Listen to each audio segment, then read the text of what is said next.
Hello friends, welcome to a new video. इस वीडियो में मैं आपको बताने जा रही हूँ जो आज जो एग्जाम हुआ है CC6 का, उसका सेट 1 का पूरा मैं आंसर बताने जा रही हूँ, पूरा सॉल्यूशन बताने जा रही हूँ।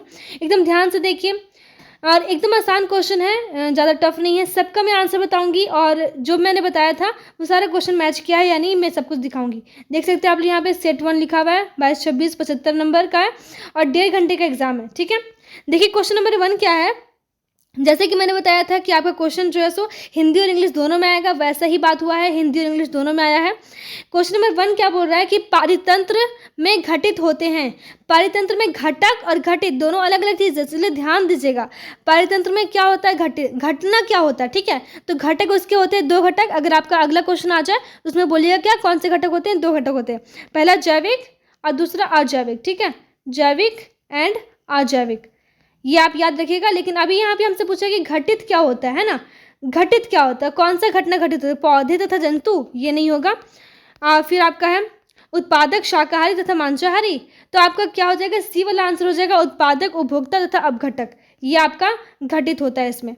फिर देखिए सेकंड क्वेश्चन क्या है, जैविक समुदाय में प्राथमिक उपभोक्ता है। तो जैविक समुदाय में प्राथमिक उपभोक्ता क्या है, देखिएगा जो इकोसिस्टम होता है वो ऐसा होता है कि पहले जो घास होता है उसे कोई खाता है, टिड्डा वगैरह वो खाता है, फिर कोई खरगोश वगैरह। तो बोल रहा है जैविक समुदाय में, तो ये सारा तो जैविक समुदाय ही है। इसमें प्राथमिक उपभोक्ता मतलब कि जो फर्स्ट स्टेप है वो क्या है, तो प्राथमिक उपभोक्ता हमेशा जो है तो घास फूस ही ना खाएगा या फिर पौधे का कोई पार्ट खाएगा, लेकिन वो घास फूस ही खाएगा, किसी आदमी को, किसी जीवित को नहीं खाएगा। मतलब कि कहने का मतलब है कोई भी आदमी को नहीं खाएगा, इसलिए वो क्या होगा, हमेशा शाकाहारी होगा, शाकाहारी। ये ऑप्शन आपका हो जाएगा। फिर थर्ड क्वेश्चन देखिए। थर्ड क्वेश्चन में लिखा हुआ निम्न में से कौन सा पारितंत्र का जैविक घटक है।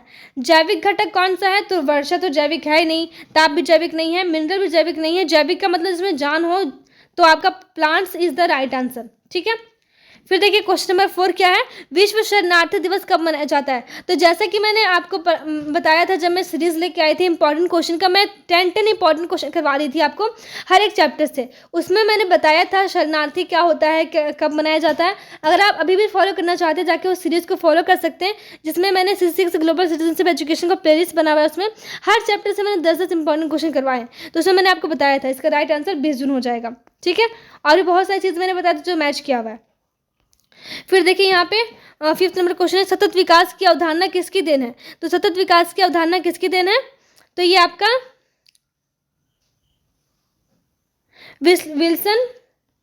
विल्सन कमीशन की देन है। ठीक है, ये आपको हो जाएगा राइट आंसर। फिर बोल रहा है कि सतत विकास शब्द का पहली बार प्रयोग किस देश के प्रधानमंत्री ने किया था, तो वो नॉर्वे के प्रधानमंत्री ने ही किया था, और ये जो है सो एक रिपोर्ट में आया था। फिर देखिए नेक्स्ट क्वेश्चन है 7 नंबर, मनुष्य स्वतंत्र जन्म लेता है पर वह हर जगह जंजीरों में जकड़ा हुआ है, ये कथन किसने कहा है। ठीक है, तो ये कथन रूसो ने कहा है, रूसो ने। फिर अगला क्वेश्चन देखिए, यहाँ पे बोल रहा है 8 नंबर, भारत में मानवाधिकार संरक्षण अधिनियम किस वर्ष लागू किया गया था। तो ये भी क्वेश्चन मैंने टू द पॉइंट मैंने बताया था मानवाधिकार वाला, जब मैं ऑब्जेक्टिव क्वेश्चन करा रही थी तब। तो ये आपका हो जाएगा करेक्ट आंसर। इसका करेक्ट आंसर आपका 1993 होगा। और आपको डेट लिखना है, तो डेट आप लिख सकते हो 12 अक्टूबर। अगर आपका नेक्स्ट एग्जाम में डेट आ जाए तो आप 12 अक्टूबर लिख सकते हो। फिर नेक्स्ट क्वेश्चन देखिए 99 नंबर, किस वृक्ष को पर्यावरण संकट माना जाता है। तो पर्यावरण संकट किस वृक्ष को माना जाता है, नीलगिरी वृक्ष को। यहाँ पे देखिए यूकेलिप्टस का हिंदी यूकेलिप्टस लिख दिया, लेकिन इसका नीलगिरी होता है, तो आपका करेक्ट आंसर ये हो जाएगा यूकेलिप्टस।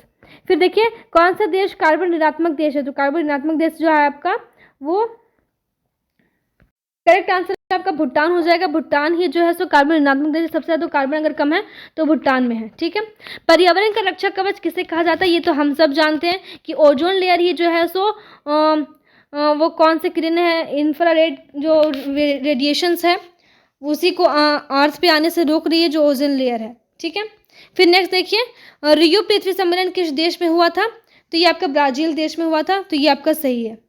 फिर देखिए आगे, मानवाधिकार की सार्वभौमिक घोषणा कब की गई थी, ये भी मैंने बताया था आपको उस वीडियो में, सब कुछ मैंने बताया था। तो 1950 आपका आंसर हो जाएगा करेक्ट। फिर रामसर सम्मेलन कब आयोजित हुआ था, रामसर सम्मेलन तो इसमें थोड़ा मैं डिटेल्स बताना चाहूँगी आपको कि ये जो लागू हुआ था टोटली, जो इस पे साइन वगैरह, सिग्नेचर वगैरह, मोहर वगैरह मारा गया था, तो 1 फरवरी 1982 को। अगर आपको नेक्स्ट में क्वेश्चन आ जाए तो आप ऐसे मार सकते हो, जब कब इस पे हस्ताक्षर हुआ था, कब ये लागू हुआ था, तो 1982 में। लेकिन जो है सो ईरान शहर में इसको आयोजित जब हुआ था, सबसे पहले भारत में हुआ था 1971 में, ठीक है, लेकिन ईरान शहर में जब ये लागू हुआ था तो 1975 उस टाइम हो रहा था। तो ये आप याद रखिएगा, 1975 में ईरान में और भारत में 1971 में, ठीक है। फिर नेक्स्ट देखिए, चंपारण सत्याग्रह कब हुआ था, तो ये आपका हो जाएगा 1919, आंसर हो जाएगा करेक्ट।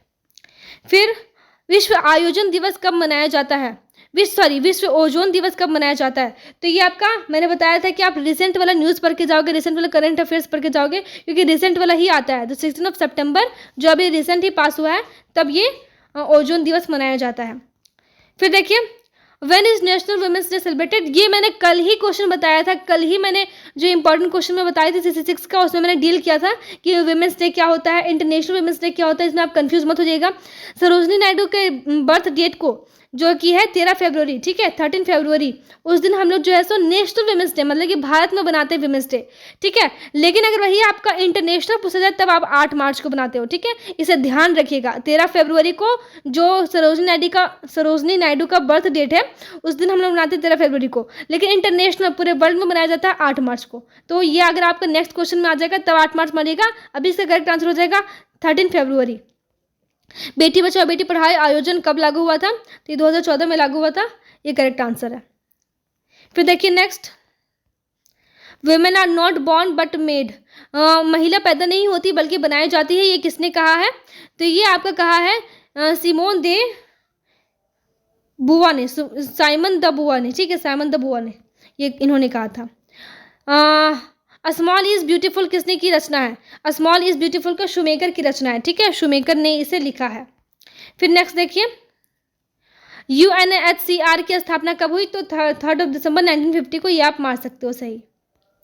फिर साबरमती आश्रम कहाँ पर स्थित है, तो ये गुजरात स्टेट में। मैं फिर से बता दूं, अगर आपको स्टेट पूछा जाए तो गुजरात मार जाएगा, लेकिन गुजरात के कौन से डिस्ट्रिक्ट में है, तो गुजरात के अहमदाबाद डिस्ट्रिक्ट में ये साबरमती आश्रम स्थित है। फिर देखिए नेक्स्ट, जय जगत का नारा किसने दिया था, ये तो बहुत आसान है, हमारे विनोबा भावे ही ने ही इसका नारा दिया था। फिर देखिए next question, the world as I see it, the world as I see it किसकी रचना है, तो बहुत ही famous and the most talented mind जिसे कहते हैं, जीनियस जिसे कहते हैं, एल्बर्ट आइंस्टीन का लिखा हुआ है ये, ठीक है। नेक्स्ट देखते हैं हम लोग, निम्न में से कौन सा कथन गांधी जी द्वारा परिभाषित अहिंसा की श्रेणी में सम्मिलित नहीं है, मतलब कि जो अहिंसा को जब वो परिभाषित किए थे, तो ऐसा इसमें से कौन सा जो स्टेटमेंट है जो अहिंसा की परिभाषा में सम्मिलित नहीं था, गांधी जी के अहिंसा के परिभाषा में सम्मिलित नहीं था, ये कौन सा इसमें कथन है, तो जागृत अहिंसा, औचित्यपूर्ण अहिंसा, गरीबों की कायरों की अहिंसा, इनमें से कोई नहीं। कायरों की अहिंसा ये वाला जो है आपका, ये आपका इंक्लूड नहीं था, ये ऐसा कोई वर्ड गांधी जी के अहिंसा के परिभाषा में नहीं है।